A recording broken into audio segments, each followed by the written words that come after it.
IT job కోసం try చేస్తున్నారా? Coding tutor లో ట్రైనింగ్ తో పాటు stipend and 100% job guarantee. Modi గారి గురించి ఇప్పుడు చెప్పండి, లాస్ట్ లో చెప్తాను. ఎవరైతే మోదీ గారి గురించి చంద్రబాబు గారి గురించి లాస్ట్ లో మాట్లాడు. ఎందుకంటే ఇదంతా జరిగింది, ముందుకు తీసుకెళ్ళింది ఒకరి అనుభవం, ఇంకొకరి సంకల్పం, ఇంకొకరి విజన్. సో వారి గురించి ప్రత్యేకించి లాస్ట్ లో మాట్లాడతాం.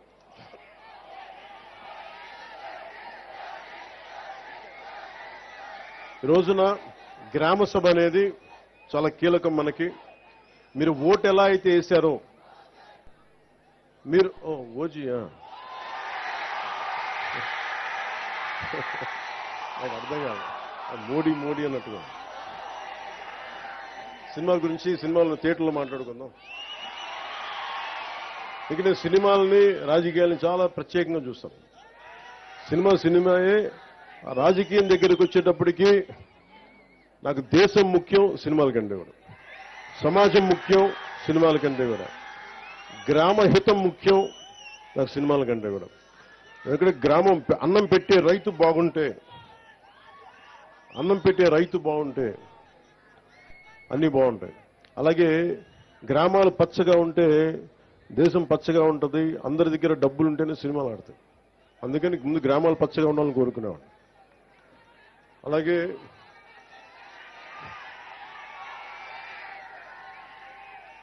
ఇంకొక ఇద్దరు పేర్లు చెప్పడం మర్చిపోయాను, క్షమించాలి. ఒకటి మన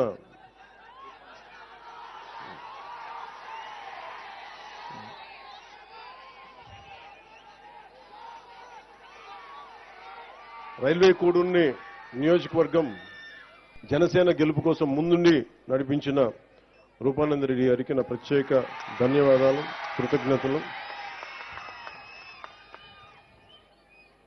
అలాగే మన కాటంనేని భాస్కర్ గారు,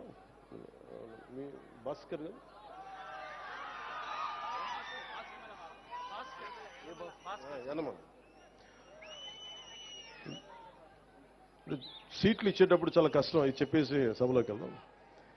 యాక్చువల్లీ యనమల భాస్కర్ గారిని మన రైల్వే కూడూరుకి నేను చేశాను.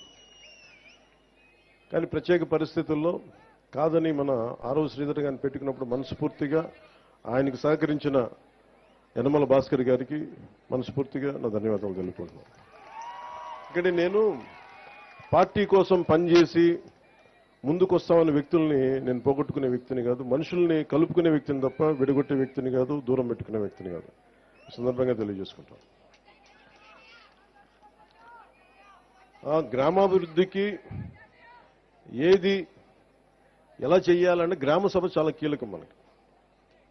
ఇది మన ఆంధ్రప్రదేశ్, మన భారతదేశంలోనే పంచాయతీరాజ్ వ్యవస్థను ప్రవేశపెట్టిన రెండో రాష్ట్రం అంది, రాజస్థాన్ తర్వాత.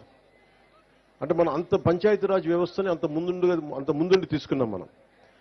గత ప్రభుత్వంలో అలాంటి పంచాయతీరాజ్ వ్యవస్థని ఎంత బలోపేతం చేయొచ్చో అంత బలోపేతం చేయొచ్చు. కానీ దురదృష్టం, గత ప్రభుత్వం దాదాపు 51,000 కోట్లు, ఇంకా సరిగ్గా చెప్పాలంటే 50 కోట్ల, గత ప్రభుత్వం 41,000 కోట్ల రూపాయలు జాతీయ ఉపాధి హామీ పథకం కింద ఖర్చు పెట్టామని చెప్పి కేవలం 15,000 కోట్లు మాత్రమే ఖర్చు పెట్టిన, అంటే కనిపిస్తున్నాయి రోడ్ల మీద మనకి ఖర్చుగా. రోడ్లు కానీ, సగటు మనకి అవసరాలు కానీ, మౌలిక అవసరాలు కానీ ఏమీ చేయలేకపోయారు. ఈ మిగతా 25,000 కోట్లు ఏమైపోయినాయో, ఎట్లా వెళ్ళిపోయినాయో ఎవరికీ తెలియదు. అంటే నిజంగా ఒక పని జరగాలి అంటే గ్రామ సభ తీర్మానం చేయాలి. పంచాయతీ రాజ్ వ్యవస్థని బలోపేతం చేయడానికి ఇది ఆంధ్రప్రదేశ్కి కాదు, భారతదేశానికి వెన్నెముక పంచాయతీ రాజ్ వ్యవస్థ. అందరూ నన్ను హోమ్ తీసుకోమని ఒకటే కోరుకున్నా.